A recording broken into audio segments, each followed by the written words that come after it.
శుక్లాంబరధరం విష్ణుం శశివర్ణం చతుర్భుజం ప్రసన్నవదనం ధ్యాయేత్ సర్వవిఘ్నోపశాంతయే అని స్వామివారికి నమస్కారం చేసుకుని మనము మన పోతన భాగవతంలో 4వ స్కందంలో ఉన్నాము. ఇప్పుడు మన పృథుపాఖ్యానాన్ని చదువుకుంటూ వస్తూ ఉన్నాము. అప్పుడేం జరిగిందంటే, మన పృథువు రాజ్యపాలన చేస్తూ ఉన్నాడు. ధర్మంగా ప్రజలను కన్న బిడ్డల వలె పాలిస్తూ ఉన్నాడు. ఆయన కూడా తన స్వధర్మాచరణ చేస్తూ ఉన్నాడు. ఈ విధంగా ఉండగా ఆయనలో ఆయన ధర్మం వల్ల మనసు స్థిరమవుతూ ఉన్నది. దానితో ఆయన ముందుకు వెళ్ళవలసిన, ఇంకా ఆయన ప్రస్థానంలో, ఆత్మ ప్రస్థానంలో ముందుకు వెళ్ళవలసిన దారి తెరుచుకోవలసి ఉన్నది. ఎంతసేపు ధర్మంగా కర్మలు చేస్తూ ఉండడం, ఆ విధంగా ఉంటూ అదే విధంగా రాలిపోవడము ఈ మనుష్య జీవితానికి పరమార్థం కాదు గాబట్టి, ఆయన ఇప్పుడేం చేస్తున్నాడంటే, తను తెలుసుకున్న విషయాలను నలుగురికి చెప్తూ ఉన్నాడు. ఇది చాలా ముఖ్యమైన విషయము. ఈ స్టెప్ మిస్ అవ్వడానికి లేదు. తను తెలుసుకున్న దాన్ని ఎవరికైనా సరే వింటూ ఉన్న వాళ్ళకి చెప్తూ ఉంటే, ఒకటి మన మనసులో మన థాట్స్ క్లియర్ అవుతాయి. మనం ఎంత తెలుసుకున్నాము, ఎక్కడ ఉన్నాము అని తెలుస్తుంది. ఆ తర్వాత మనం ఇంత దూరం వచ్చాము అంటే, అక్కడి నుంచి ముందుకు తీసుకొని వెళ్ళడం కోసము మనకు గురువులే ఎదురై వస్తారు. ఈ 2 లాభాలు ఉంటాయి అందులో. అందుకని మనకు తెలిసిన దాన్ని మనం చదువుకుంటూ స్వాధ్యాయం చేస్తూ ఉన్నదాన్ని ఎవరికైనా చెప్పవలసి ఉంటుంది. ఈ స్టెప్ మిస్ అవ్వడానికి లేదు అని మన తైత్తిరీయోపనిషత్తు స్వాధ్యాయ ప్రవచనేచ అని ఒక 11 సార్లు ఒకే మంత్రంలో వెంటనే చెప్తూ వచ్చింది. అందుకని మన పృథువు కూడా అదే విధంగా ఆయన తెలుసుకున్న దాన్ని చెప్తూ ఉన్నాడు. ఆయన ఏం చెప్తున్నాడంటే, ఇంక చాలా చెప్పాడు ముందంతా. పోయిన వారం ఈ పద్యం దగ్గర ఆపాం మనము. ఏ పాదం ఉన్నదో, పాదం అంటే పదానికి సంబంధించిన విషయము. పదం అంటే శబ్దము. దానికి సంబంధించింది అర్థము పాదము. పదం అంటే శబ్దము, పాదం అంటే అర్థం. ఆ పాదాన్ని ఎవరు సేవిస్తారో, సేవించడము అంటే గ్రహించడము. పాద సేవ అంటే అర్థాన్ని గ్రహించడము. పాద సేవ అంటే కాళ్ళు పట్టుకుని పిసకడం గాదు. లేదా కాళ్ళకేంటో పూజలన్నీ జేయడం గాదు. మనుషుల ఫిజికల్‌గా, యాక్చువల్‌గా, భౌతికంగా ఉన్న జడ పదార్థాలైన పాదాల్ని పట్టుకుంటే, అందులో నుంచి వచ్చేదేమి అంటే, కావాలంటే దుమ్మేమైనా రాలుతుంది. పాదం పట్టుకో, పాదాన్ని సేవించు అంటే అర్థాన్ని గ్రహించు. గురువుగారి పదం పట్టుకో అంటే, పదం అంటే వాక్, మాట పట్టుకో. గురువుగారు చెప్తున్న మాట పట్టుకో. గురువుగారి పాదం పట్టుకో అంటే, గురువుగారి పదాల్లోని అర్థాన్ని గ్రహించు. సేవించు అంటే గ్రహించు. మందు సేవించండి అని చెప్తూ ఉంటారు గదా! అట్లా. సేవించడం అంటే గ్రహించడం, లోపలికి పుచ్చుకోవడం. అట్లానే గురువుగారి చరణాలు సేవించాలి. చరణం సేవించడం అంటే, మళ్ళీ అక్కడ కాళ్ళు ఫిజికల్‌గా ఉన్న జడ పదార్థాల్ని కడిగి ఏమో శుభ్రం జేసి పూలు బెట్టి పూజలు జేయడం గాదు. గురువుగారి చరణాలు సేవించు, గురువుగారి చరణం సేవించు అంటే ఆచరణము సేవించు, గ్రహించు. ఆచార్యుడై ఆయన ఏ విధంగా చదువుకున్న వాటిని ఆచరిస్తున్నాడో దాన్ని గ్రహించు. నువ్వు గూడా అదే మార్గంలో నీ ఆచరణ కొనసాగించు అని అర్థం. ఆ గురువుగారు ఏ రూపంలోనైనా ఉండొచ్చు. యాక్చువల్‌గా దేహాలతో మనకు కనిపించే గురువులు కూడా కావచ్చు. అప్పుడైనా సరే వాళ్ళ ఫిజికల్ జడ పదార్థాలైన కాళ్ళు పట్టుకొని మనం చేసేది లేదు. అప్పుడు కూడా వాళ్ళు చెప్తున్న వాక్కుల్లోని అర్థాన్ని గ్రహించవలసి ఉంటుంది. అది సేవించాలి. అప్పుడు కూడా వాళ్ళు ఏమి ఆచరిస్తున్నారో దాన్ని గ్రహించాలి. దాన్ని ఆ విధంగా సేవించాలి. లేదా ఇంకొక రకం గురువులు మనకు శాస్త్రాల్లో ఉంటారు. వీళ్ళు ఫిజికల్‌గా మనకు కనపడరు. వాళ్ళు చెప్పదలుచుకున్న వాక్కులు మొత్తము వాళ్ళ పదాలన్నీ, ఆ పాదాలతో సహా వాళ్ళు మనకిచ్చిన పుస్తకాల్లో ఉంటాయి. ఆ గ్రంథాల శాస్త్రాలు చదివితే వాళ్ళ పదాలు పట్టుకుంటే, అంటే వాళ్ళు చెప్తున్న మాటలు పట్టుకుంటే, వాళ్ళు తెలుగులోనో, సంస్కృతంలోనో, హిందీలోనో ఏదో ఒక భాషలో వాళ్ళొకళ్ళు రాసిస్తారు గదా! ఆ పదాలు పట్టుకుంటే, ఆ పదాలేం చెప్తున్నాయో ఆ పాదాన్ని మనం గ్రహిస్తే, ఆ విధంగా కూడా మనం కోరుకున్న స్థితిని చేరుకోవచ్చు. మన ప్రస్థానం ముందుకు వెళ్తుంది. మూడో రకంగా గూడా ఉంటారు మనకు గురువులు. శాస్త్రాలు, గ్రంథాలు కనీసం బయట ఫిజికల్‌గా దొరుకుతాయి. మామూలుగా మనుషుల రూపంతో దేహధారులై ఉన్న గురువులు ఉంటారు. శాస్త్రాలుంటాయి, పుస్తకాలు. అవి గూడా మన కళ్ళకు కనిపిస్తాయి. మనకు తెలుస్తూ ఉంటాయి. అయితే మనలోనే ఉండి స్ఫురణగా, భావనగా మనకు మెదులుతూ ఉన్న ఏ ఆలోచనలున్నాయో, దాన్ని భగవత్తత్వంగా చూపిస్తారు. అది గూడా భగవత్తత్వం కూడా మనలో ఉండి మనకు వీటిని ఉపదేశం చేస్తూ ఉన్నది కూడా గురు స్వరూపము. ఆ విధంగా కూడా మనము తెలుసుకుంటూ, పట్టుకుంటూ ఉంటాం. మనకు తెలుస్తుంది. ఒకవేళ చూసుకోగలిగిన శక్తి ఉంటే, పట్టుకోగలిగిన సమర్థత, సామర్థ్యం ఉంటే, మనలో కూడా మనకి ఈ విషయాలన్నీ తెలుస్తూ ఉంటాయి. మనం చదువుకుంటూ, వింటూ ఉన్నవి మనలో కూడా తెలుస్తూ ఉంటాయి. అక్కడ గూడా మన ఆత్మే మనకు గురువై, ఈ విషయాలన్నీ చెప్తూ ఉంటే అక్కడి నుంచి కూడా పట్టుకోవచ్చు. మనలో ఉన్న ఆత్మ మనకు గురువై మనకు చేస్తున్న ఉపదేశాన్ని ఇక్కడ శాస్త్రాల్లో మన గురువులు వ్యాసుల వారు మొదలైన వాళ్ళందరూ భగవాను వాచ అని చెప్తూ ఉంటారు. భగవంతుడు ఇవన్నీ చెప్తూ ఉన్నారు. పరమాత్మ ఇవన్నీ చెప్తూ ఉన్నారు. పరమాత్మ ఈ విధంగా ఆచరించి చేస్తూ ఉన్నారు. నువ్వు చూసి నేర్చుకో అని ఆచరణలు, వాక్కులు, ఉవాచ అని వాక్కులు వాళ్ళు ఎట్లా ఆచరించి చూపించారని వాళ్ళ చేష్టలు 2 వాళ్ళ మాటలు, వాళ్ళ చేష్టలు భగవంతుడు చేస్తూ ఉన్నట్టుగా మన వ్యాసుల వారు, వాల్మీకి మహర్షి మనకు చూపిస్తూ ఉంటారు. ఈ విధంగా 3 రకాల గురువులుంటారు మనకు.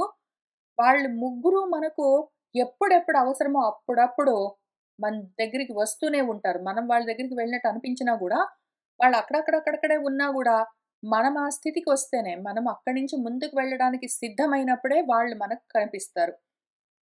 ఆ రకంగా కనిపిస్తూ ఉన్న ఆ పాదాన్ని ఎవ్వడు సేవిస్తాడో, ఆ విధంగా దాన్ని ఎప్పుడు ప్రాప్తించుకుంటాడో, అటువంటి వాడిలో అశేషమైన మనస్సులోని అఘములు హరించుకుని పోతాయి అని చెప్తూ ఉన్నారు. అక్కడ ఆపాము. ఇంక అక్కడి నుంచి కొంత చూస్తూ వెళ్దాం. ఇదంతా మన పృథువు గారు. ఆయనకర్థమయిన దాన్ని ఆయన చుట్టూ కూర్చున్న సభాసదులకు చెప్తూ ఉన్నారు. అనుపమ భక్తిని ఎవ్వని పదాంబుజ మూలము మందిరంబుగాన్ అనయము పొందునో వాడు నిహత అఖిల భూరి మనోమలుడు సద్వినుత విరక్తి బోధ ధృతి వీర్య విశేష సమన్వితుడు తాను అనంతగి భూరి సంస్కృతి మహత్తర దుఃఖమునందడో ఎన్నడున్. అనుపమమైన భక్తి. మళ్ళీ ఇక్కడ పాదం అంటే ఏమి? పదం అంటే ఏమి? సేవనం అంటే సేవించడం అంటే ఏమి అని ఎట్లా చూసుకున్నామో, అట్లానే ఇక్కడ గూడా మళ్ళీ ఇక్కడ ఇదొకటి మాట ఉన్నది. మన మనస్సులోని అఘములు, మనోఘము. మనసులో ఉన్న పాపమేమి మనకు? పాపం అంటే పతన కారణము. జారిపోయేందుకు అవకాశాన్ని ఏదిస్తుందో అది పాపము. మనకు కోపం వచ్చిందనుకోండి, మనసు జారిపోతుంటుంది. అప్పుడది మనసులోని అఘము, పాపం. ఎందుకంటే మనం పతనమైపోవడం, జారిపోవడానికి అది కారణం కాబట్టి. మనకు ఏదో ఒక విషయం గురించి కోరిక కలిగిందనుకోండి, మనసు ఇంక దాని మీదే ఉంటుంది. కాబట్టి మనసు జారిపోతుంది. ఆ విధంగా గూడా అది అఘము, పాపము. ఈ విధంగా కామము, క్రోధము, భయము, లోభము అన్నవి మేజర్‌గా మన మనసులో ఉండే పాపాలు.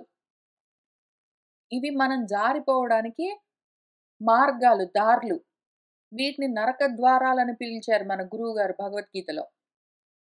అయితే ఈ లోభితనం గూడా కామం దగ్గర నుంచే వస్తుంది. కామం మరి ముదిరిందనుకోండి, కామం మరి ముదిరితే అది లోభితనంగా పరిణామం చెందొచ్చు. కామము ముదిరిందంటే కోరిక తీరినా తీరకపోయినా కోపంగా పరిణామం చెందొచ్చు.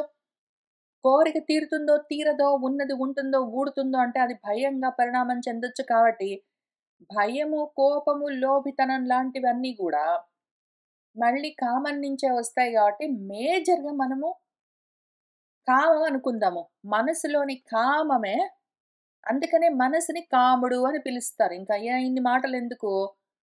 ఇన్ని మాటలు అనుకుని గూడా ఉపయోగం లేదు.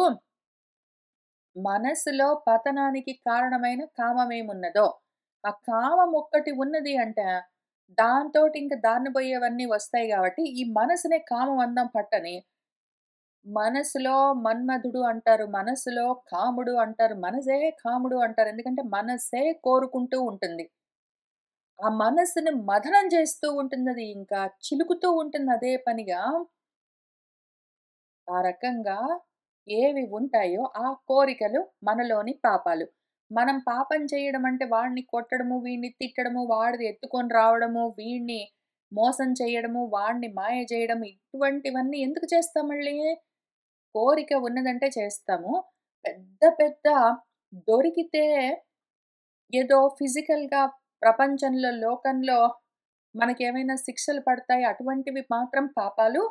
మిగిలినవన్నీ కావు అని అనుకోరాదు. పాపం అంటే మనసు కదిలింది అంటే ఆత్మ దగ్గర కూర్చోకుండా, మనసు కదిలింది అంటే అది పోయి అనాత్మల్లో తగులుకుంటుంది. దాని పేరు పాపము. అటువంటివన్నీ కోరికలే. అవన్నీ కామాలే. కాబట్టి మనసు నిండా మనకు పాపాలే ఉంటాయి. ఎందుకు అంటే, ఏ విషయం గురించి మనసు ఆలోచన చేసినా సరే, అది పతనమైపోతుంది. ఎందుకు? ఆలోచన చేయడం అంటే, దాని గురించి ఆలోచన చేయడము.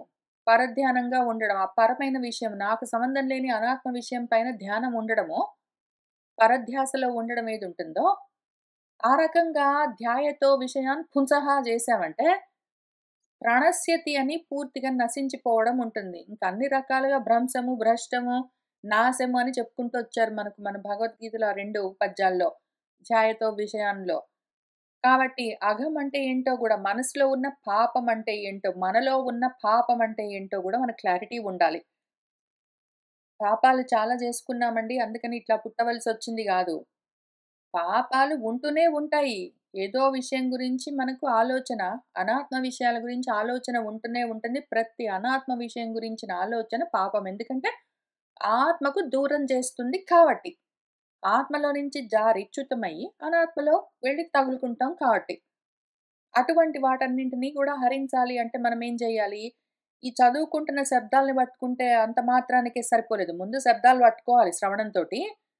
కానీ అందులోని అర్థ విచారణ చేస్తూ, మననంతో దాని సారాన్ని గూడా గ్రహించాలి. సేవనం జెయ్యాలి. అట్లా చేస్తే మనసులో కోరికలన్నీ అనాత్మల పైన పెట్టుకున్న కోరికలన్నీ తగ్గిపోతూనే ఉంటాయి. ఆ విధంగా పాపము నశిస్తూ ఉంటుంది. అంటే కోరిక నశిస్తూ ఉంటుంది. ఆ విధంగా చేసుకోవలసి ఉంటుంది. కాబట్టి ఇన్ని పదాలకి ఉన్న అర్థాలు చూసుకున్నాం.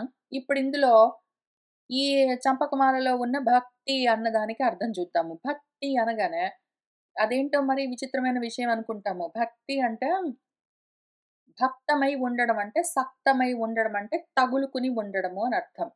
దాని అర్థమే అంత ఇంకా అది తప్ప ఇంకేమీ లేదు. భక్తి అంటే భక్తమై ఉండడము.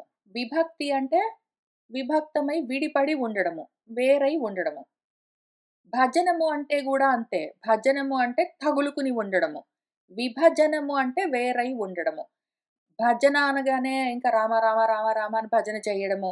భక్తి అనగానే ఏవో పూజలు చేయడము అనుకుంటాం గానీ, అసలు ఇవన్నీ చేష్టలు పక్కన పెడదాము. చేష్టలు పక్కన పెట్టి, వాటికి యాక్చువల్‌గా యదార్థంగా ఆ పదాలకు అర్థం చూద్దాము. ఆ పదాలకు పాదాలేమంటే, భక్తము అంటే సక్తము తగులుకొని ఉండడము. భజనము అంటే కూడా తగులుకొని ఉండడము.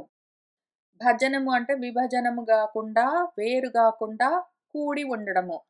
భక్తము అంటే విభక్తం గాకుండా, వేరు గాకుండా కూడి ఉండడం. ఇప్పుడు ఈ భక్తము, ఈ భజనము దేనితోటైనా ఉండొచ్చు మన మనసుకు. మన మనసు పోయి దేనికైనా తగులుకోవచ్చు. నాకు పలాని వాడంటే చాలా భక్తి అన్నామనుకోండి. అంటే నా మనసు వాడికి సక్తమైంది, తగులుకుని ఉన్నది. నేను వాడిని భజిస్తున్నాను అంటే నేను వాడిని అదిగో విభజనం కాకుండా భజనమై ఉన్నానంటే తగులుకుని ఉన్నాను అని అర్థం. నాకు ఈ పద్యం అంటే చాలా భక్తి అంటే దానికి నా మనసు తగులుకుని ఉన్నది. భక్తమై, సక్తమై ఉన్నది అని అర్థం. నేను ఈ నామాన్ని భజిస్తున్నాను అంటే ఆ నామంతో తగులుకుని ఉన్నాను అని అర్థం. ఈ రకంగా భజనమన్నా, భక్తమన్నా తగులుకుని ఉండడం. అవి ప్రాపంచికమైన విషయాలతోటైనా మన మనసు తగులుకుని లగ్నమై ఉండొచ్చు. లేదా ఆత్మ గురించైన ఆలోచనతోటే అది ఆత్మనైనా సరే లగ్నమై తగులుకుని ఉండొచ్చు. ఆత్మను తగులుకుని భక్తమై, భజనమై, సక్తమై ఉన్నది అంటే అప్పుడు అనాత్మలన్నీ లయమైపోతాయి. ఇంకా ఆత్మనే చూస్తూ ఉంటే అనాత్మలు తెలియవు. అట్లానే అనాత్మల పైన భక్తి ఉన్నదనుకోండి, ఆసక్తి ఉన్నదనుకోండి, అనాత్మలను మనం భజిస్తున్నామనుకోండి, అనాత్మలతో మనం తగులుకుని ఉన్నామనుకోండి, అప్పుడు ఆత్మ ఇంక జ్ఞాపకం రాదు. ఆత్మను వదిలిపెట్టుకుంటాం. అనాత్మల పైన భక్తుంటే ఆత్మ మరుగున పడిపోతుంది. ఆత్మతో తగులుకుని ఉంటే, ఆత్మ పైన భక్తుంటే అనాత్మలన్నీ లయమైపోతాయి. అనాత్మలతో తగులుకునుంటే ఆత్మ లయమైపోతుంది. ఆత్మతో తగులుకునుంటే అనాత్మలు లయమైపోతాయి. 2 కలిసి ఉండడం అన్నది కుదరదు. సదసత్ లేదా ఆత్మానాత్మ అని పిలుస్తారు. కానీ ఆ 2 కలిసి ఉండడం అన్నది కుదరదు. జ్ఞాన, అజ్ఞానాలు, విద్య, అవిద్యలు ఇట్లాంటివి కలిసి ఉండడం అన్నది ఉండదు. అవిద్య ఉంటే విద్య లేదని అర్థం. విద్య ఉంటే అవిద్య లేదని అర్థం. అట్లానే ఏదో జ్ఞానం ఉన్నది అంటే అజ్ఞానం లేదని అర్థం. అజ్ఞానం ఉన్నది అంటే జ్ఞానం లేదని అర్థం. దీన్నెట్లా అర్థం జేసుకోవాలి అంటే, వెలుగున్నది అంటే చీకటి లేదు ఆటోమేటిక్. వెలుగున్నది అంటే అక్కడ చీకటి ఆటోమేటిక్‌గా ఉండదు. చీకటి ఉన్నది అంటే వెలుగు లేదు అని అర్థం. అట్లానే మన మనసు అనాత్మలతో తగులుకుని ఉన్నది అంటే ఆత్మను పట్టించుకోదు. ఇంకా ఆత్మ ఉండదక్కడ. ఆ విధంగా ఆత్మ పోగొట్టుకోవడము, అనాత్మలతో తగులుకోవడమే మరణము. ఎప్పుడైతే అనాత్మలను వదిలిపెట్టి ఆత్మను తగులుకుని ఉన్నామంటే దాని పేరు అమృతత్వం. ఎందుకంటే ఆత్మకి మృత్యువు లేదు కాబట్టి. ఈ విధంగా భక్తి ఉండాలి. ఏమి భక్తి ఉండాలి మనకు? ఆత్మతో తగులుకుని సక్తమై ఉండాలి. భక్తి ఉండొచ్చు. భక్తి సినిమా యాక్టర్‌ల పైన ఉండొచ్చు, డబ్బుల పైన ఉండొచ్చు, నా భార్యో, భర్తో, పిల్లల పైన ఉండొచ్చు, నా పిల్లి కూన పైన ఉండొచ్చు, దేనిపైనైనా నాకు భక్తి ఉండొచ్చు. ఆ భక్తులన్నీ నన్ను ఉద్ధరించవు. అనాత్మలతో తగులుకున్నవన్నీ పతన కారణాలే అవన్నీ పాపాలు. అయితే ఎప్పుడైతే నేను ఆత్మతో భక్తమై ఉంటానో, ఆ భక్తి గురించి ఇక్కడ జెప్తున్నారు.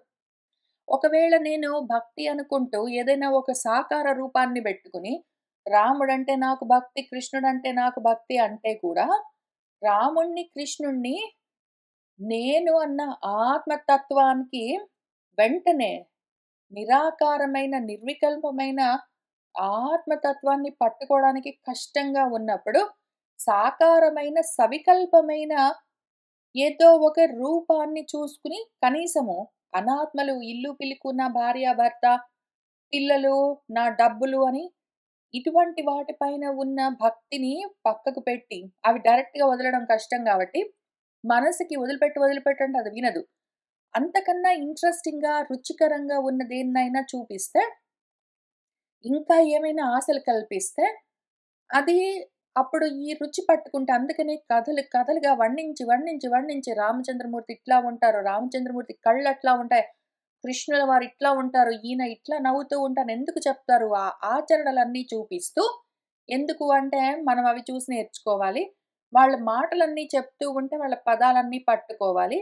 దాంతో ఆ రుచి కలిగిందంటే, అనాత్మలని, జడ పదార్థాలని వదిలిపెట్టి మన మనసు వీటికి తగులుకుంటే, అక్కడి దాకా వచ్చాక ఇంక దానికి నీకు తేడా లేదు 2 ఒకటే అని చెప్పడము, సవికల్పం నుంచి నిర్వికల్పానికి తీసుకొని వెళ్ళడం అవన్నీ స్టెప్స్ ఉంటాయి. కనీసము అక్కడైనా ఉంటే. మొత్తమే ఈ దేహాన్ని పట్టుకుని దేహం పైన భక్తితో ఇంక దాన్ని మెయింటెనెన్స్ అంతా ఇంతా గాదు.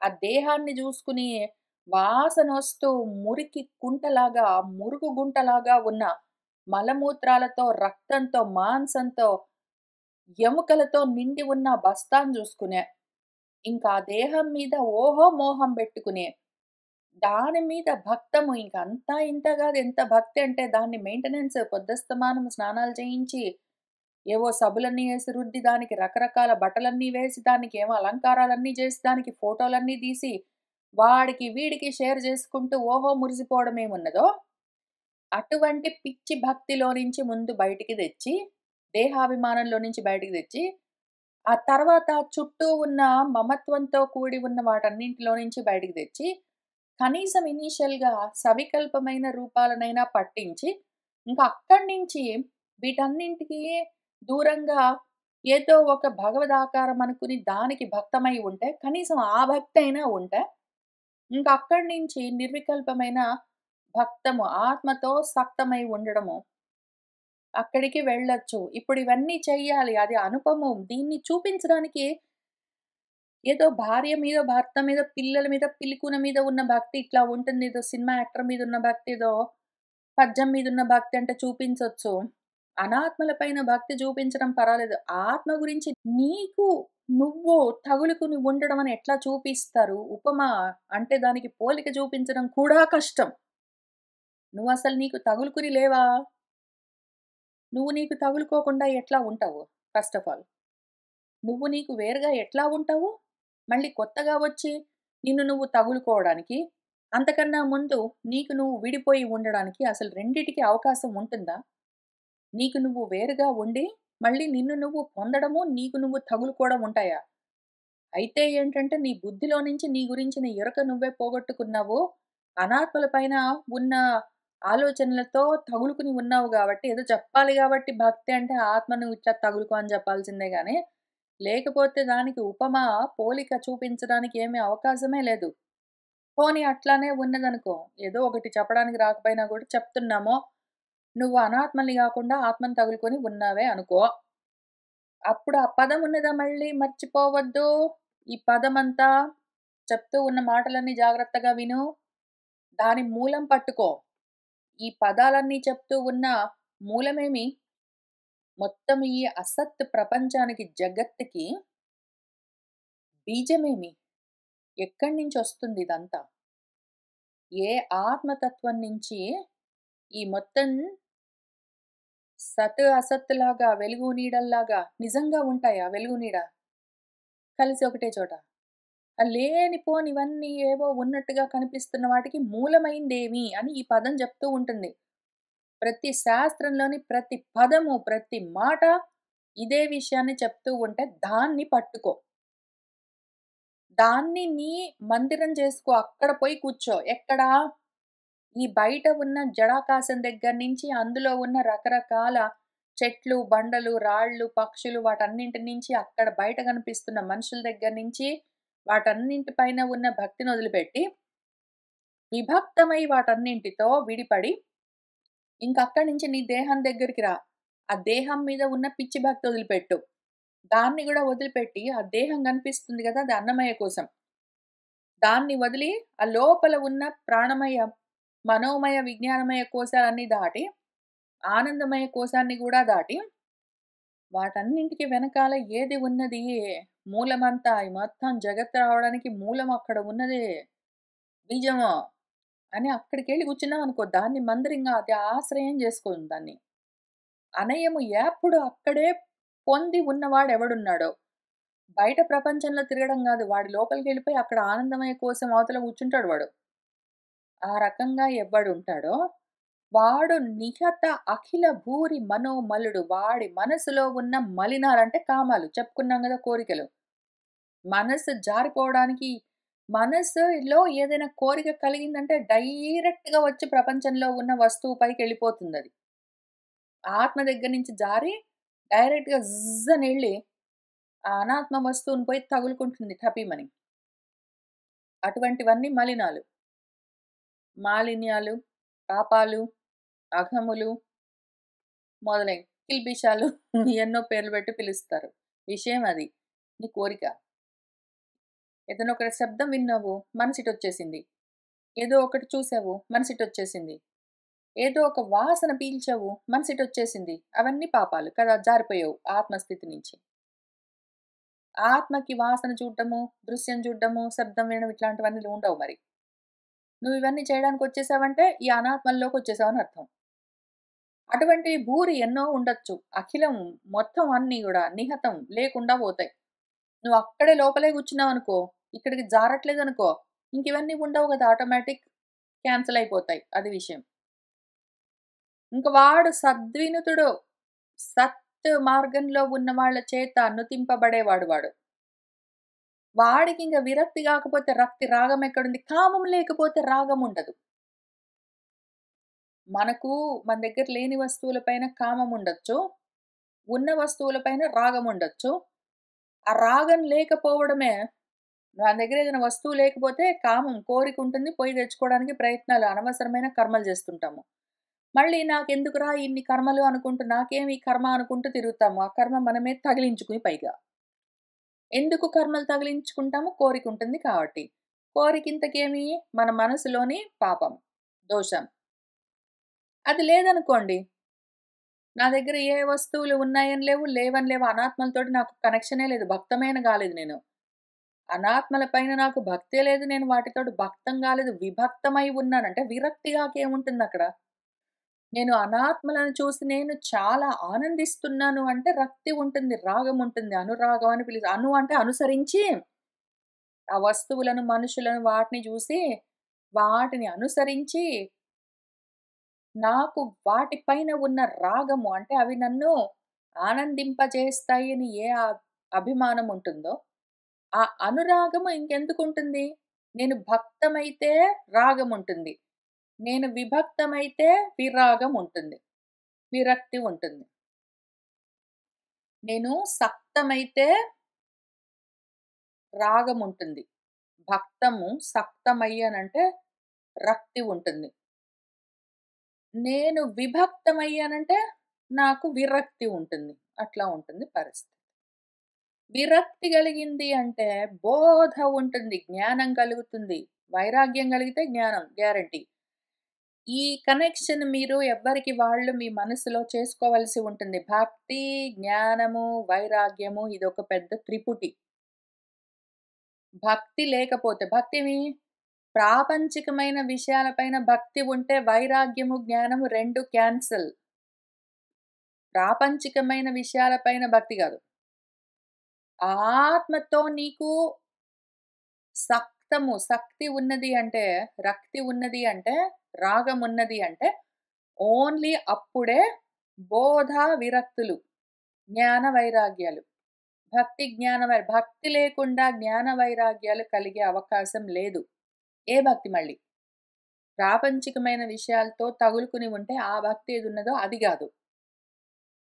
ఆత్మకు తగులుకుని ఉండడం అన్న భక్తి ఏదున్నదో, దానికి సక్తమై ఉండడం ఏదున్నదో అదుంటే మాత్రమే జ్ఞాన వైరాగ్యాలు కలిగేది. ప్రపంచంలోని విషయాలతో కూడా తగులుకుని ఉంటాను. ఆత్మతో కూడా తగులుకుని ఉంటాను అంటే ఒకే సమయంలో 2 చేయడం కుదరదు. ఒక్కటే ఒరలో 2 కత్తులు ఉండేందుకు అవకాశమే లేదు. ఒక్కటే మనసులో ఒకేసారి ఆత్మ గురించిన రాగము, అనాత్మ గురించిన రాగము 2 ఉండవు. ఒకే మనసులో ఒకటే మనసన్న ఒరలు అందుకనే వాటిని కోశాలని పిలిచింది. మన తైత్తిరీయం. కోశం అంటే ఒర. కత్తి బెట్టుకునే ఒర ఉంటుంది గదా! కోశం. అట్లా ఉంటుంది మనసు. మనసు ఒరలాగా ఉంటుంది. అది అనాత్మల్ని లోపల పెట్టుకున్నది అంటే, ఆత్మను పెట్టుకోదింక. ఆత్మను లోపల పెట్టుకున్నది అంటే, అనాత్మల్ని పెట్టుకోదింక. అది దేన్ని తగులుకొని ఉన్నది దాన్ని బట్టి జ్ఞాన వైరాగ్యాలు నీకున్నాయా లేవా అని ఉంటుంది. అనాత్మలతో అది భక్తి చేసింది అంటే, అజ్ఞానము, రక్తి, రాగము ఉంటాయి. ఇంకో రకంగా జెప్తాను. అనాత్మలతో అది భక్తి చేసింది అంటే, కర్మలు, రాగాలు, రక్తులు ఉంటాయి. ఆత్మతో భక్తి చేసింది అంటే జ్ఞానము, విరక్తి ఉంటుంది. వైరాగ్యం. ప్రాపంచికమైన విషయాలపైన దానికి భక్తి ఉన్నది అంటే కర్మలు, రాగాలు ఉంటాయి. ఆత్మతో తగులుకుని ఉన్నది అంటే జ్ఞానము, వైరాగ్యము ఉంటాయి. ఈ కాంబినేషన్ చూసుకోకపోతే ఒకటి మిస్ అయిందంటే మిగిలిన 2 కూడా మిస్ అయిపోతాయని చూసుకోకపోతే, మనం ఏం చేస్తున్నాం, మన పొజిషన్, మన సిట్యుయేషన్ మనకర్థం కాదు. మనం మన ప్రస్థానంలో ఎక్కడ ఏ పాయింట్‌లో ఉన్నామని తెలియాలంటే, ఈ మూడిట్లో నాలో ఎంత ఉన్నాయని చూసుకోవాలి. ఒకటే మనసులో 2 ఒకటేసారి ఉండవు. అటు ఇటు ఆపోజిట్ పరస్పర విరుద్ధమైన, పరస్పర వ్యతిరేకమైన విషయాలు ఒకటే ఒరలో ఒక్కటేసారి ఉండవు. సరే ఇంతకి వాడికి ఎట్లో ఒకట్ల ఆ భక్తి అంటే ఏదో ఒక ప్రాపంచికమైన విషయాలపైన భక్తి గాదు. ఆత్మ రతి కలిగితే, ప్రాపంచికమైన విరతి కలిగితే, కర్మలు తొలగి జ్ఞానం కలిగితే, అప్పుడు వాడిలో ధృతి ఉంటుంది. ఈ ధృతి గురించి చెప్తూనే ధ్రువుడు అని ధ్రువ పదం అని చెప్తూ వచ్చారు. అప్పుడు నీకు మార్పు లేని ఒక స్థిరమైన పదం తెలుస్తుంది. ఆ తర్వాత వీర్యము. ఈ మొత్తం అంతా జగతంతా అంకురించడానికి కావలసిన శక్తి అంతా ఎక్కడి నుంచొచ్చింది? అది నువ్వే అన్న విషయం తెలుస్తుంది. ఇవన్నీ మనకు కలిగి ఉండాలి అంటే, మనకేమి కావాలి అన్నవి చూపిస్తూ ఉన్నారు. ఇవన్నీ ఎవడు కూడి ఉన్నాడో, సమన్వితుడై ఉన్నాడో, వాణ్ణి ఓహో! వీటితో కూడి ఉన్నాడురా వాడు అని అనతగి ఉంటాడు వాడు. అప్పుడు చెప్పొచ్చు వాడిలో ఇవన్నీ ఉన్నాయి అని. అప్పుడేం జరుగుతుంది నెక్స్ట్? భక్తి, జ్ఞాన, వైరాగ్యాలు కలిగాయంటే ధృతి, వీర్యం తెలిసింది అంటే నెక్స్ట్ జరిగేదేమి? బయటి వాళ్ళు వీడిని ఓహో! ఇవన్నీ కూడి ఉన్నవాడురా వీడు అని అనొచ్చు, అనకపోవచ్చు. అది పెద్ద విషయం గాదు. వీడి లోపలేం జరుగుతుంది? భూరి సంస్కృతి భయంకరంగా తగులుకుని ఉన్న సంసారమంతా గూడా ఆ మహత్తరమైన దుఃఖము తొలగిపోతుంది. ఇంక వాడు ఎన్నడూ అందడు. దాన్నింక మళ్ళీ పొందడు. అపునరావృత్తి ఆ విధంగా కలుగుతుంది అని చెప్తూ ఉన్నారు. ఆ తర్వాత ఇక్కడున్న 2, 3 విషయాలు మన మూలంలో లేవు కాబట్టి నేను దాటుకుంటూ వెళ్తున్నాను. ఒక అందమైన విషయం చెప్తాను. పోయిన వారం గూడా కొన్ని విషయాలు ఇవి లేవని చెప్పుకుంటూ నేను దాటుకుంటూ వెళ్ళాను. ఇవాళ గూడా 2 పద్యాలవి దాటి వెళ్తున్నాను. కానీ ఒక అందమేమి అంటే, ఇంతవరకు నేను కర్మల్లో ఉన్నవాళ్ళు, ఉపాసనల్లో ఉన్నవాళ్ళు తెలుగులో పద్యాలను, సంస్కృతంలో శ్లోకాలను ప్రాక్షిప్తాలుగా ఉంచుతూ ఉంటే చూస్తూ వచ్చాను. అయితే మొదటిసారి ఇక్కడ కర్మోపాసనలు గాదు గానీ, జ్ఞాన మార్గంలో ఉన్నవాళ్ళెవరో పండితులు చాలా అందమైన పద్యాలు, మనకు పనికొచ్చే పద్యాలే ఇందులో ఈ ఘట్టంలో ఉంచారు. మీరు కావాలంటే నెమ్మదిగా చదువుకోండి. మూలంలో లేవు అని ఒక కారణము. రెండోదేంటంటే అవన్నీ వాద ప్రతివాదాల పద్ధతిలో ఉంటుంది. ప్రశ్నోత్తర పద్ధతిలో ఉంటుంది. ఎట్లా అంటే భాష్యాల్లో చూపించే మన పూర్వపక్షి ప్రశ్న, సిద్ధాంతి సమాధానంలాగా ఆ మోడల్‌లో ఉన్న ఎవరో పండితులు, శాస్త్రాలు చదువుకున్న వాళ్ళు, అది కూడా శంకర భాష్యాలు చదువుకున్న వాళ్ళు, దానితో భక్తమై ఉన్నవాళ్ళు. శంకర భాష్యంతో కూడిన అద్వైత శాస్త్రాల పైన భక్తి కలిగి ఉన్నవాళ్ళు ఇక్కడ ఈ పద్యాలనుంచారు. పద్యాలు చాలా బాగున్నాయి. కానీ ఏంటంటే, ఇక్కడ ఈ ఘట్టంలో ఈ విధంగా వాదోపవాదాలు, పూర్వపక్షుల ప్రశ్నలు, సిద్ధాంతి సమాధానాలు ఇక్కడ లేవు. అక్కడ కూర్చొని ఆ సభలో వాళ్ళు అందరూ రాజుగారు, పృథువు గారు చెప్తూ ఉంటే ఆ సభాసదులు వింటూ ఉన్నారు అంత మాత్రం. అక్కడ డిస్కషన్స్ ఏమీ లేవు. ఆయన నాకు తెలిసింది నేను చెప్తున్నాను అని చెప్పే ప్రీఫేస్ చేసి మొదలుపెట్టాడు. కాబట్టి ఇక్కడ డిస్కషన్ లేదు. ఆ కారణం ఒకటి. మూలంలో లేవు. ఆ కారణం ఒకటి. అందుకని ఈ 2 కారణాలకి వదిలేస్తున్నాను గానీ, మొదటిసారి యాక్చువల్‌గా అద్వైతాన్ని నమ్మిన వాళ్ళు, జ్ఞాన మార్గంలో ఉన్నవాళ్ళు, కొన్ని శ్లోకాలను ఈ విధంగా ప్రాక్షిప్తాలుగా ఉంచడము, చూడడము మొదటిసారి కాబట్టి చాలా సంతోషం అనిపించింది. సరే.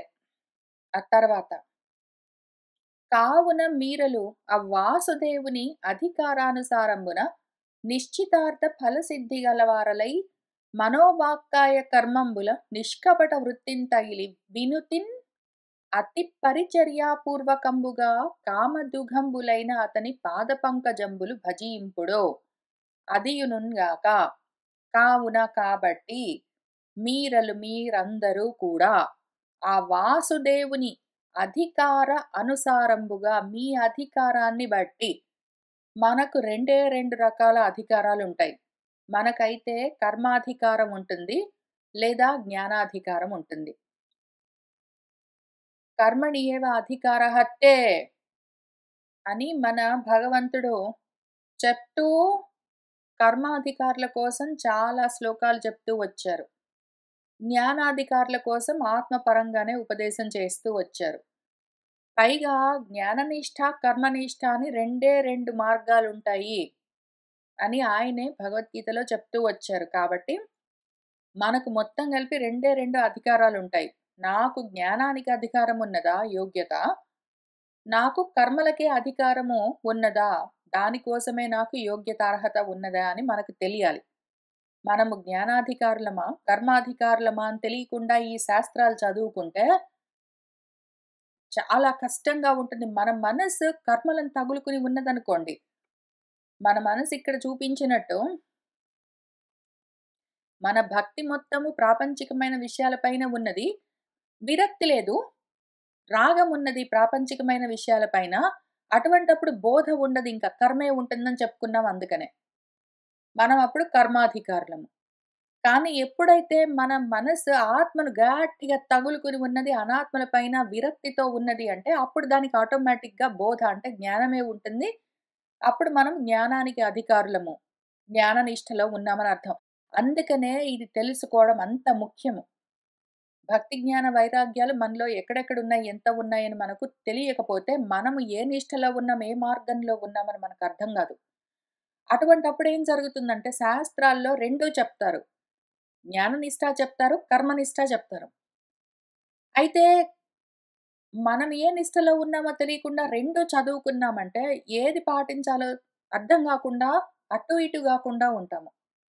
మనకా క్లారిటీ ఉండాలి. మన గురువులు చెప్పరని గాదు. వాళ్ళు చాలా క్లియర్‌గా ఇదిగో ఇక్కడి నుంచి ఉన్నవన్నీ కర్మిష్ఠులకు, ఇదిగో ఇక్కడి నుంచి ఉన్నవన్నీ జ్ఞానులకు అన్నట్లా కొంచెం ఎట్లో ఒకట్ల సూచన చేస్తారు వాళ్ళు. కానీ ఆ సూచనలు గూడా పట్టుకునేందుకు మనకు అర్థం గావాలి. పైగా మనం ఎక్కడున్నామో మనకు మన సంగతి దెలియాలి. మనం ఎక్కడున్నామో మనకు తెలియాలి. చదువుతున్న శాస్త్రాల్లో ఏ సెక్షన్ ఎవరికి చెప్తున్నారు అని తెలియాలి. ఇక్కడ నీ అధికారాన్ని బట్టి అని చెప్తున్నారు. ఎవరికి వాళ్ళు మీరందరూ మీ అధికారాన్ని బట్టి అంటే మీరు జ్ఞానాధికారులైనా కూడా ఆ వాసుదేవాన్నే పట్టుకునేది. మీరు కర్మాధికారులైనా సరే ఆ వాసుదేవాన్నే పట్టుకునేది. ఎట్లా? ఇంతకి వాసుదేవం అంటే ఏంటి? అందుకనే మళ్ళీ ఇందాక కూర్చొని నేను అదిగో అక్కడి నుంచి వెనక్కి వెళ్ళడం గురించి చెప్పుకుంటూ వచ్చాను. మన అంతఃకరణము 4 విధాలుగా ఉంటుంది. మనోబుద్ధి, చిత్తాహంకారాలని అహంకారంగా ఉంటే కర్మలు చేస్తూ ఉంటుంది. మనోబుద్ధులుగా ఉంటే వాటి వృత్తులు వాటికుంటాయి. చిత్తంగా ఉన్నది అంటే మాత్రమే కామం లేకుండా శుద్ధమై ఉంటుంది. ఎప్పుడైతే మనసు కోరికలున్నాయంటే మన అంతఃకరణము మనసుగా ఉంటుంది. ఇంతకిది విషయం. కోరికలున్నాయంటే మన అంతఃకరణం మనసుగా ఉంటుంది. అందుకనే మనసెప్పుడు మలినమై ఉంటుంది. ఇప్పుడు అందులో కోరికలు లేకుండా పోయాయంటే మన అంతఃకరణమే అద్దంలాగా ఉన్నది అంటే శుద్ధమై ఉంటుందంటే అది చిత్తమవుతుంది. అదప్పుడు వాసుదేవమై ఉంటుంది. ఆ వాసుదేవాన్ని మీరు భజించవలసి ఉంటుంది. అంటే విభజనము విడిపోకండి మీరు. మీ అంతఃకరణంతో కనీసం దాంతో తగులుకొనుండండి. మీ అధికారాన్ని బట్టి, కర్మలను బట్టైనా సరే, మీ అంతఃకరణాన్ని వాడుకోవలసి ఉంటుంది. మీ జ్ఞానాన్ని బట్టైనా సరే, ఎందుకంటే మీరు జ్ఞాన మార్గంలో ఉన్నారంటే, మీలో ఉన్న ఆ అంతఃకరణమే మీకు గురువై ప్రవచనం చేస్తూ ఉంటుంది. మీకు బోధ చేస్తూ ఉంటుంది. ఒకవేళ మీరు కర్మ మార్గంలో ఉన్నారు, కర్మాధికారులై ఉన్నారంటే, మీ మనసే మీకు కర్మలకు ఎంకరేజ్ చేస్తూ ఉంటుంది. మిమ్మల్ని కర్మల్లో ప్రోత్సహిస్తూ ఉంటుంది. ఆ విధంగా దాన్నే పట్టుకుని ఉంటాం మనము. అనుమానం లేదు. అయితే మీ అధికారాన్ని బట్టి మీరు మీ నిశ్చితార్థము. ఒకవేళ కర్మాధికారులనుకోండి మీరు. అందుకోసం గూడా నిశ్చయంగా మీకు కొన్ని అర్థాలు సిద్ధిగా కలగాలని కోరుకుంటారు. ఎట్లా? కర్మల్లో ఉన్నారు అంటే ప్రపంచంలో నేనిది చేయాలనుకుంటున్నాను, ఇది సాధించాలనుకుంటున్నాను, ఇది పొందాలనుకుంటున్నాను, ఈ ప్రమోషన్ కావాలి, ఈ సీట్ కావాలి, ఇది జాబ్ కావాలి, డబ్బులు కావాలి, ఇల్లు కావాలి, కారు కావాలి అని కర్మాధికారులు కర్మలు చేస్తే ఈ ఫలితమొస్తుంది. నేనిట్లా వాటిని పొంది అనుభవిస్తాను అని కోరుకుంటారు. అట్లా అయినా సరే, దానికైనా సరే మనకు వాసుదేవం కావాల్సిందే. చిత్తం లోపల ఉండి తీరవలసిందే. ఆత్మ లేకపోతే కర్మలు చేయడానికి అవకాశం ఉండదు. నిశ్చయంగా నాకు ఈ ఫలితం గావాలి. నేను కష్టపడి చదువుకుంటున్నాను. నాకు ఉద్యోగం గావాలి, లేతే కాలేజ్‌లో సీట్ కావాలి, లేతే ఏదో గావాలి. లేదా వాడొకవేళ జ్ఞానానికి అధికారి అయి ఉన్నాడంటే, వాడికి అప్పుడు గూడా నిశ్చయంగా ఒక అర్థము కావాలి. ఆత్మ గావాలి. ఆత్మే పరమార్థంగా, ఫలంగా సిద్ధించాలని కోరుకుంటాడు వాడు. అప్పుడు గూడా మళ్ళీ అదే గావాలి. లోపల ఉన్న చిత్తం ఏదున్నదో అది లేకపోతే ఆత్మను భజించడము ఉండదు. అందుకని నీకు కర్మాధికారమైనా సరే, నువ్వు కోరుకున్న ఫలితాల కోసం దాన్నే పట్టుకోవాలి. లోపలే పట్టుకోవాలి. బయట మిగిలిన వాళ్ళు హెల్ప్ చేయగలరు. నువ్వు నిజంగా ఏదో ఒక పెద్ద కాలేజ్‌లో సీట్ తెచ్చుకోవాలనుకుంటే గూడా, బయట వాళ్ళని ఎంతమందిని పట్టుకుంటావు? డబ్బులిచ్చి సీట్లు కొనుక్కుంటాను, లేకపోతే రికమెండేషన్స్ తోటి తెచ్చుకుంటాను ఇట్లాంటివన్నీ పక్కన పెడితే, నువ్వు కష్టపడి చదువుకుంటేనే తప్ప, లోపల నుంచి నీకు అవకాశం రాదు. కాబట్టి లోపలున్నదేమి వాసుదేవమున్నది. వాసు అంటే వసించి ఉన్నది సత్. దేవం అంటే ప్రకాశిస్తూ ఉన్నది చిత్. ఆ సచ్చిత్ ఏదున్నదో, ఆ తత్వం లేకపోతే బయట నువ్వు ఎన్ని అధికారాలతోటి ఏ కర్మలు చేసినా, ఎన్ని అధికారాలతోటి ఏ జ్ఞానానికి ప్రయత్నాలు చేసినా వ్యర్థమవుతాయి. నిశ్చితార్థమైన ఫలము సిద్ధించాలి అంటే మాత్రం ఇది కనెక్షన్ ఉండాలి. కాబట్టి ఆ కనెక్షన్ పెట్టుకో. నీ లోపల నీతో నువ్వు ముందు కనెక్షన్ పెట్టుకో. ఆ విధంగా కలవారలే అంటే, నేను చేస్తాను కదండీ! భగవంతుడి దయ అండి. నా ప్రాప్తం ఉంటేనండి, ఎవరైనా హెల్ప్ చేస్తేనండి అనుకుంటూ తిరిగావనుకో, భగవంతుడి దయ అండి అన్నావంటే, అది దైవికమైన విషయము. నా ప్రారబ్ధం అండి అన్నావనుకో, నీ కర్మలు గాబట్టి ఆధ్యాత్మికమైన విషయము. వాడెవడైనా హెల్ప్ చేస్తేనండి అన్నావనుకో, అది భౌతికమైన విషయము. ఈ రకంగా ఈ మూడిటి వల్ల ఉపయోగం లేదు గానీ నేను అని నీకొకవేళ అర్థమైందంటే మాత్రము, వెంటనే కర్మాధికారం నుంచి జ్ఞానాధికారంలోకి వెళ్ళిపోవచ్చు నువ్వు. ఈజీ.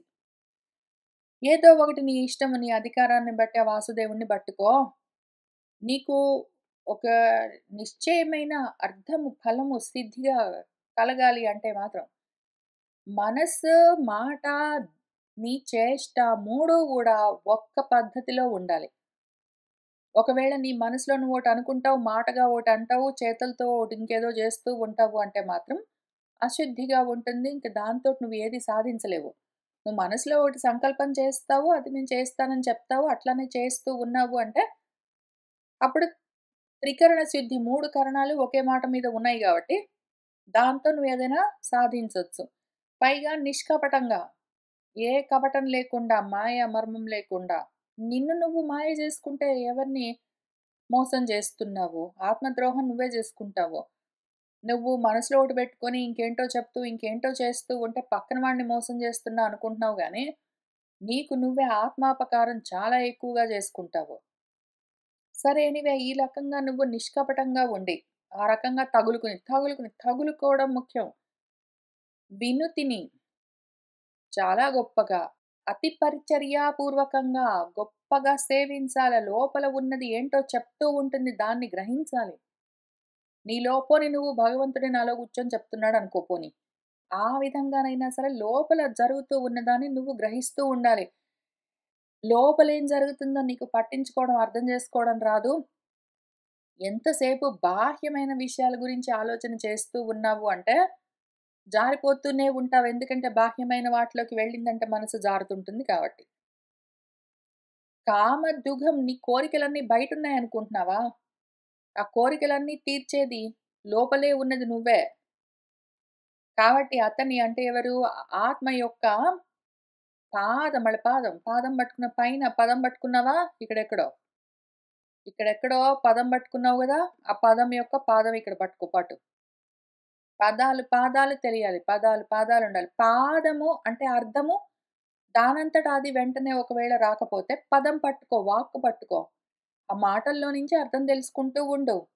దాన్ని భజించు. దానికి విడిపడి కనీసం శ్రవణం కూడా చేయకుండా విభక్తమై వేరుపడి ఎక్కడెక్కడో కర్మలు చేస్తూ తిరిగి, లేదా అప్పుడప్పుడు శ్రవణం చేస్తావు కానీ మాత్రం మనసంతా ఎక్కడెక్కడో నిలబెట్టుకొని, ఈ రకంగా ఆత్మకు నీకు నువ్వు వాసుదేవుడంటే ఇంతకెవరనుకుంటున్నావో నువ్వే. ఆత్మ అనర్థం. ఆత్మ అంటే నువ్వే నీ స్వరూపం. నీకు నువ్వు దూరమై నశించిపోకు, జారిపోకు. నిన్ను నువ్వు భజించు. చేరుకుని తగులుకుని ఉండు.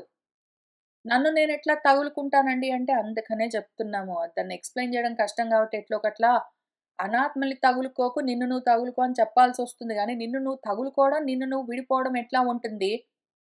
నా జహాతి న హీయతే ఎవడైనా సరే. మోక్షము లేదు, బంధము లేదు. వదిలిపెట్టేది లేదు, పట్టుకునేది లేదు. ప్రయత్నం చెయ్యి, చెప్తున్న విషయాన్ని అర్థం చేసుకో కూర్చో అని చెప్తూ ఉన్నారు. పట్టు విడుపు అవసరమే లేని ఆత్మతత్వాన్ని పట్టుకొని ఎందుకు చెప్తున్నారు అంటే, అక్కర్లేనివన్నీ పట్టుకున్నావు వాటిని వదిలిపెట్టు అని చెప్పడం వరకు మాత్రమే. నిజంగా నువ్వు కష్టపడి ఆత్మను పట్టుకోవాల్సిన అవసరం లేదు. నిన్ను నువ్వెట్లా పట్టుకుంటావో. కూర్చో ఆలోచన జేసుకో. రూఢిని ఈశ్వరుడు స్వరూపంబునంజేసి పూని విశుద్ధ విజ్ఞాన ఘనుడు అగుణుడు అయినన్ తాను అరయని కర్మ మార్గమునందు వ్రీహ్యాది ద్రవ్యములను శుక్లాది గుణము విస్ఫురత్ అవఘాతాది సక్రియలును మంత్ర సంచయము సంకల్పము యాగ సాధ్యమైనట్టి అఖండ ఉపకారము ఘన పదార్థ శక్తి మరి జ్యోతిష్టోమ సవన ముఖ్య నామత బహు విశేష గుణతను మెరయును అట్టి అధ్వర రూపమై అఖిల జగమునందు అనిశంబు ప్రఖ్యాతి నొందుచును ఉండును. ఈ ఆత్మ ఎట్లా ఉంటుంది? రూఢిగా నిరూఢమైన ఈ ఈశ్వర శక్తి స్వరూపం ఆత్మగా ఉంటుంది. ఆ విధంగా చేసి పూనుకుని విశుద్ధమది. ఇప్పుడు ఈశ్వరుడు అయినా సరే కృష్ణుడు, రాముడు అని ఏదైనా వాసుదేవుడు అని ఒక రూపాన్ని చూపించామంటే అది శుద్ధ బ్రహ్మం అవుతుంది. ఎందుకు అంటే మనకు అనాత్మలు కూడా తెలుస్తూ ఉంటాయి. సాకారంగా సవికల్పంగా చూస్తూ ఉంటాము. ఆత్మగా కూడా తెలుస్తూ ఉంటుంది. ఆ విధంగా ఒకవైపు ఆత్మలు, ఒకవైపు అనాత్మ 2 అన్నీ తెలుస్తూ ఉంటాయి వేరు వేరుగా అనుకోండి. అప్పుడది శుద్ధ బ్రహ్మ స్వరూపము. ఎప్పుడైతే అసలు అనాత్మలేవి వేరుగా నాకు వేరుగా ఏమీ లేదు అంతా నేనుగానే ఉంటే అది నిర్వికల్ప బ్రహ్మము. ఎప్పుడైతే ఆత్మే అసలు అర్థం గాదు. అనాత్మలతో మాత్రమే తగులుకొని ఉన్నాను అంటే అప్పుడది మలినమైన బ్రహ్మము అని 3 విధాలుగా ఉంటుంది బ్రహ్మమని మనము మన దక్షిణామూర్తి స్తోత్రంలో చదువుకుంటూ వస్తూ ఉన్నాము. ఇప్పుడిక్కడ నిర్వికల్పమైన బ్రహ్మను పట్టుకునేందుకు అవకాశం లేదు. ఇంకా అంత స్థితి కలగలేదన్న వాళ్ళ కోసం చెప్తూ ఉన్నారు. అటువంటి స్థితిలో ఉన్న పృథువు చెప్తూ ఉన్నాడు. అక్కడ కూర్చుని వింటూ ఉన్న ఆ సభాసదులు అక్కడే ఉన్నారు. చెప్తూ ఉన్న మన పృథువు గారు ప్రవచనకర్త గూడా అక్కడే ఉన్నాడు. ఇంకా నిర్వికల్పం దగ్గరికి రాలేదు. సవికల్పమే. ఇంకా అందుకని ఇక్కడి నుంచి మన పృథువుని నిర్వికల్పానికి తీసుకొని వెళ్ళడం కోసం గురువులొస్తారు. ఇప్పుడు ఉపదేశం మొదలుబెడతారు తర్వాత. ఇక్కడ మాత్రం అదిగో శుద్ధమైన బ్రహ్మస్వరూపము విజ్ఞాన ఘనమది. అగుణమై ఉండి కూడా దానికి గుణాలు లేకపోయినా కూడా తాను అరయని కర్మ మార్గమునందు దానికి లేని కర్మ మార్గంలో ఏవో కర్మలు చేస్తూ ఉన్నట్టుగా, ఏవో ద్రవ్యాలుగా ఉన్నట్టుగా, ఏవో కర్మలుగా ఉన్నట్టుగా, ఏదో గుణాలతో, కర్మలతో, ద్రవ్యాలతో మంత్ర సంచయము, మంత్ర సమూహాలుగా, సంకల్ప రూపంగా, యాగంలో, యజ్ఞంలో సాధించవలసిన సాధ్య వస్తువు ఫలం రూపంగా, అఖండమైన ఉపకారము సాధన రూపంగా, అందుకోసం కావలసిన పదార్థాలు ద్రవ్య రూపంగా, ఆసక్తులుగా, జ్యోతిష్టోమము మొదలైన యాగ రూపాలుగా రకరకాల పేర్లతో ఉన్నదంతా ఏమి ఒక యజ్ఞం చేస్తున్నావే అనుకో నువ్వు. ఆ చేస్తూ ఉన్న యజమానివి నువ్వు. మంత్రాలు చదువుతూ ఉన్న ఋత్వికులు. ఆ మంత్రాలు. ఆ మంత్రాలు చదువుతూ హవిస్సులను వేస్తూ ఉన్న హవిస్సులు. ఆ హవిస్సులు ఏ అగ్నికుండంలో వేస్తున్నా ఆ అగ్నికుండము, అందులోని అగ్ని, అందులోని సమితలు, అందుకు కావలసిన యాగ సామాగ్రి, వీటి వల్ల వీటన్నింటితో చేసే ఆ కర్మలు, దానితో సాధించే ఏ ఫలితము, ఆ ఫలితాన్ని సాధించాలని అసలు ముందు మొదలుపెడుతూనే చేసిన సంకల్పము, ఈ ఫలాలను సిద్ధిగా ఇచ్చే స్వరూపము, ఇవన్నీ గూడా వేరువేరుగా ఉన్నాయా? అన్నీ ఒక్కటే. అన్నీ ఒక్కటే. ఇన్ని వేరు వేరు రూపాలుగా ఉంటుంది. మొత్తం అఖిలము మొత్తము ఆ అధ్వర రూపం ఒకటి యజ్ఞము అని ఒక ఎగ్జాంపుల్ పెట్టుకొని చెప్పాం గదా! ఆ మొత్తం యజ్ఞము, యజ్ఞము అంటే కర్మ, ధర్మము అవన్నీ ఒకటే. ఒక్కటి కర్మ జరగాలి అంటే ఎన్నో పార్ట్స్ ఉంటాయి. ఎన్నో అంగాలుంటాయి. అవన్నీ గూడా ఆత్మతత్వం యొక్క అంగాలే. ఆ రకంగానే ఈ జగత్తు మొత్తం ఉంటుంది. అనిసం ఎల్లప్పుడూ గూడా ప్రఖ్యాతి పొందుతూ ఉంటుంది అంటే తెలియబడుతూ ఉంటుంది. అదియునున్ గాక దారు స్థితంబైన అనలంబుత దారు గుణంబులైన దైర్ఘ్య వక్రత్వాదికంబులన్ అనుసరించు చందంబున అవ్యక్తము తత్క్షోభకము అయిన కాలము వాసన అదృష్టము అను కారణంబుల చేత పుట్టిన శరీరంబునందు విషయాకారంబైన బుద్ధి నొంది తద్విషయాభివ్యంగ్యంబైన ఆనంద స్వరూపుండగుచు క్రియాఫలంబునన్ ప్రసిద్ధి నందునో అని చెప్పి వెండియును ఇట్లను మదీయ జనంబులు ఇమ్మేదినీ తలంబున దృఢవ్రతులై యజ్ఞభుక్ ఈశ్వరుడును గురుడును అయిన సర్వేశ్వరుని హరిని నిరంతరము స్వధర్మ యోగంబునన్ పూజించుచున్నవారలు వారు నన్ను ఆశ్చర్యకరంబుగా అనుగ్రహించువారు అని హరిభక్తి రతులైన మహాత్ములను నుతియించి వెండియును ఇట్లని. అదీగాక ఒక దారు అంటే చెక్క ఉన్నదనుకోండి. ఆ చెక్కలో ఆ కర్రలో స్థితమై ఉంటుంది ఆ అగ్ని. కర్ర రగులుతూ ఉన్నది అంటే ఆ అగ్ని ఎక్కడి నుంచొచ్చింది? బయట నుంచి కొంచెం కావాలంటే మనము అగ్ని ఏర్పాటు చేయొచ్చు. దానికి తగులుకుని ఆ కర్ర మళ్ళీ మండుతూ ఉన్నప్పుడు అందులో ఉన్న ఆ అగ్ని గుణం లేకపోతే ఆ కర్ర ఎట్లా కాలుతుంది? కాబట్టి ఆ అనిలము అగ్ని అన్నది ఆ దారులోనే స్థితమై ఉంటుంది. కర్రలోనే ఉంటుంది. ఇప్పుడు ఒక కర్ర దీర్ఘంగా పొడుగ్గా ఉందనుకోండి. లేదా ఒక కర్ర వంకర టింకరగా ఉన్నదనుకోండి. ఈ అగ్ని వంకరగా వంగిపోతూ ఉన్న కర్రను కాలుస్తూ ఈ అగ్ని గూడా వంకరగా కనిపించొచ్చు. పొడుగ్గా ఉన్న ఆ కర్రను కాలుస్తూ పొడుగ్గా కనిపించొచ్చు. ఒక గీత గీసినట్టు. ఎందుకు అంటే ఆ గుణాలన్నీ అగ్నికి లేవు.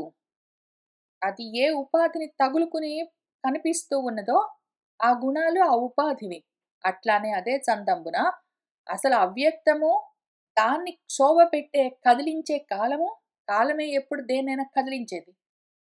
ఇంకా ఏదో కర్మలు, అదృష్టం అంటే ప్రారబ్ధము ఆ విధంగా ఉన్నవి. ఈ కారణాలుగా శరీరం ఒకటి పుడుతూ ఉంటుంది. శరీరం కలగడానికి కారణము కాలము, కర్మ, స్వభావం అని చెప్పుకుంటూ వస్తాం. ఈ త్రిపుటి ఉండి తీరాలి.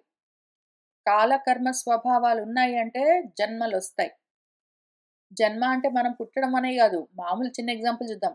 దేనికైనా కాలం రావాలండి. కాలం కలిసొస్తేనే కాలం కలిసొచ్చినప్పుడు చేయొచ్చు అంటారు. ఎందుకు? ఏదైనా ఒక కర్మ జరగాలి అంటే ఆ కాలం రావాలి దానికి. కాలం రాకపోతే ఆ కర్మ జరగదు. అయితే కర్మ అక్కడ ఉన్నది. ఆ కర్మ చేయడానికి కాలం వచ్చింది. కానీ నాకా బుద్ధి పుట్టలేదనుకోండి చెయ్యాలని. అప్పుడు స్వభావం కలవలేదనుకోండి. ఈ మూడిటితో కూడి ఉండాలది.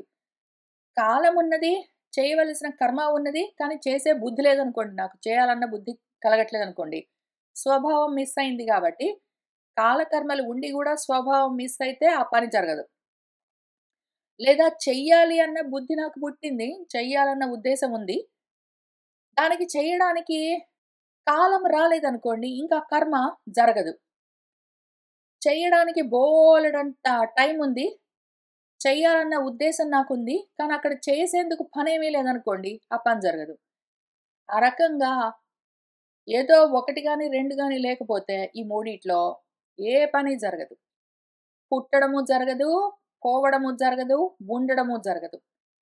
ఎవడైనా పోవాలి అన్నా, ఏదైనా చెట్టు లేకుండా పోవాలి, కుండ పగిలిపోవాలన్నా, ఏది జరగాలన్నా కాలము, కర్మ, స్వభావం 3 కలిసి రావాల్సిందే.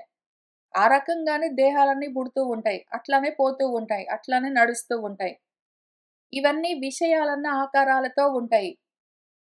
ఆ రకంగా బుద్ధిలోనే తెలుస్తూ ఉంటాయి. ఆ విషయాలన్నీ మార్పులు చెందుతూ ఉంటాయి. వీటిని ఈ విధంగా ఆనంద స్వరూపుడై ఉన్న ఆనందమయ కోశం అని చెప్పుకున్నది అందుకే. అందులో ఉన్న నేనే ఆత్మ ఆ చేస్తూ ఉన్న కర్మల యొక్క, క్రియల యొక్క ఫలితాన్ని అనుభవిస్తూ ఉంటుంది, ప్రసిద్ధి నొందుతూ ఉంటుంది అని ఇంతవరకు ఆయనకు అర్థమైంది మొత్తం చెప్పి మన పృథువు గారు ఏమంటున్నారంటే, మదీయ జనంబులు, నా మనుషులు, నా ప్రజలు మీరందరూ ఈ మేదినీ తలంబున ఈ భూమి మీద దృఢమైన వ్రతానుష్ఠానంలో ఉన్న వాళ్ళై యజ్ఞభుక్ ఈశ్వరుడు అయి ఉన్న ఆ గురువు గారు, జగద్గురువు ఎవరున్నాడో ఈశ్వరుడు, ఈ ఐశ్వర్యానికి ఈశత్వం కలిగి ఉన్నవాడెవడున్నాడో, ఈ యజ్ఞాలకు భోక్త అయిన వాడెవడున్నాడో, అంటే ఈ కర్మలను అనుభవించేందుకు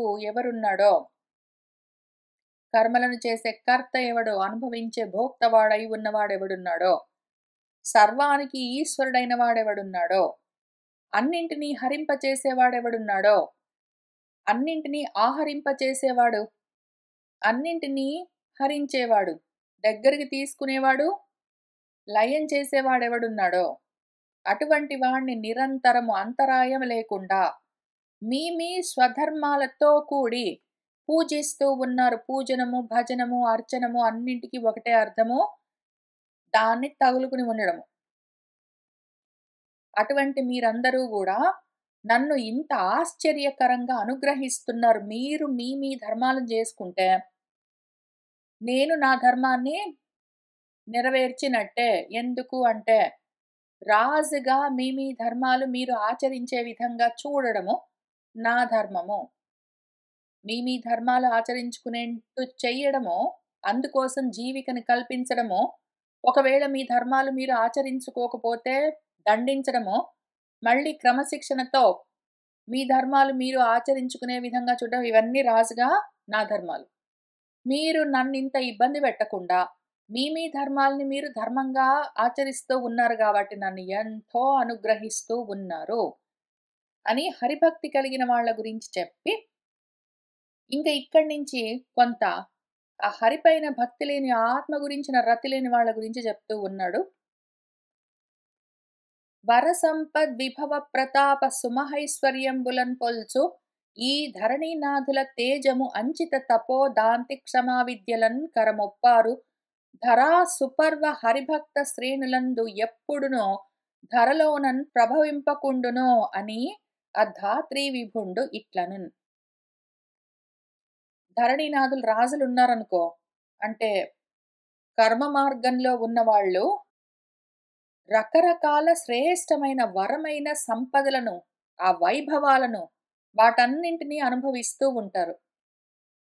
గొప్ప గొప్ప ఐశ్వర్యాలుంటాయి వాళ్లకు, గొప్ప గొప్ప వైభవాలుంటాయి వాళ్లకు. వాటన్నింటినీ చూసి ఇంక రెండో రకం వాళ్ళు ఎవరుంటారు? కర్మలు చేసుకునే వాళ్ళకి ఆపోజిట్ గా జ్ఞాన మార్గంలో ఉన్నవాళ్ళు. వీళ్ళేమో అంచితమైన తపస్సుతో దాంతము, శాంతము, ఇంద్రియ నిగ్రహము, మనో నిగ్రహము, క్షమ, తితిక్ష, విద్య అంటే జ్ఞానం మళ్ళీ, వీటితో కరమొప్పారు, ఇంకా వీటితో గొప్పగా కూడుకుని ఉన్న వాళ్ళు ఉంటారు. ధరాసు పర్వ శ్రేష్ఠులు అంటే జ్ఞాన మార్గంలో ఉన్నవాళ్ళు, ధర మీద భూమి మీద ఉన్న సుపర్వులు. ఎవరెవరైతే జ్ఞాననిష్టలో ఉన్న వాళ్ళు ఉంటారో, ఈ జ్ఞాననిష్టలో ఉన్న వాళ్ళకి ఏముంటుంది? అన్నీ వదిలిపెట్టు, వైరాగ్యం పెంచుకో, అన్నీ త్యాగం చెయ్యి, మామూలు అట్లాంటి ఇట్లాంటి త్యాగం కూడా కాదు, సర్వకర్మ సన్యాసం చెయ్యి, సర్వసంగ పరిత్యాగం చెయ్యి, సర్వ సంకల్ప సన్యాసం చెయ్యి, ఫలసిద్ధులు కోరుకోకు, కర్మ ఫలాలను త్యాగం చెయ్యి అని ఇంకివే చెప్తుంటారు. జ్ఞాన మార్గంలో ఉన్న వాళ్ళు ఇవే చేస్తుండాలి.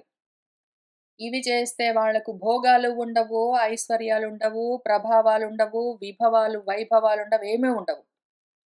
సంపదలు, వైభవాలు, ప్రతాపాలు, ఐశ్వర్యాలు ఇవన్నీ పెట్టుకుంటాను అంటే నువ్వు జ్ఞాన మార్గంలో ఉండవు. మరి ఇవి కావాలి అంటే ఆటోమేటిక్గా కర్మ మార్గంలో ఉంటావు. అయితే నువ్వు ఒకవేళ ఏదో కారణానికి జ్ఞాన మార్గంలోకి వచ్చావే అనుకో, జ్ఞాన మార్గంలో ఉంటే నీకు తపస్సు, ఇంద్రియ నిగ్రహము, మనో నిగ్రహము, తితిక్ష, ఇంక పొద్దస్తమానం కూర్చో, చదువుకో, విద్య కావాలి నీకు, ఆత్మ విద్య కోసం ప్రయత్నం చెయ్యి, అభ్యాసం చెయ్యి, స్వాధ్యాయం చెయ్యి, ప్రవచనం చెయ్యి, అది కూడా నిస్వార్థంగా చెయ్యి, ఏమి పుచ్చుకోకు అని ఇవే చెప్తూ ఉంటారు. ఎప్పుడైనా సరే, ఒక్కసారైనా సరే అటు చూస్తే కర్మలు చేసుకుంటూ ఉన్న వాళ్ళేదో ఉద్యోగాలు చేసుకుంటారు, పనులు చేసుకుంటారు. ఈ స్వాధ్యాయాలు పెట్టుకొని పొద్దస్తమానం రోజుకి నేనైతే మరీ అన్యాయంగా బెదిరిస్తుంటాను అందరిని. కనీసం 8, 10 గంటలు ప్రతిరోజు చదువుకొని తీరవలసిందే. ఇంక దీనికి ఎక్సెప్షన్ లేదని. ఆ రకంగా చేయకపోతే మరి కుదరదు. నేను ఊరికనే చెప్తున్నానని గాదు. అట్లా చేయకపోతే మరి మనం చదువుకునే చదువు అసలు కొంచెం గూడా డెంట్ పెట్టలేము. చదువుకోవాల్సిందేమో సముద్రమంతా ఉంటుంది. మనకేమో అరచేతిలో దోసిట్లో పట్టినంత గూడా ఆ సముద్రంలో నుంచి ఆ జ్ఞానాన్ని పట్టుకోవడానికి సరిపోవడానికి లేకుండా చిన్న అల్పమైన జీవితము, అల్పమైన కాలంతో ఉంటాము. కాబట్టి మరి ఎక్కువ ప్రయత్నం చేయాలి, తీవ్రతరం చేయాలని చెప్పుకుంటూ ఉంటాము. ఇవి చేస్తూ ఉంటే ఇంక పక్కన వాళ్ళని చూస్తే వాళ్ళకివన్నీ ఉండవు.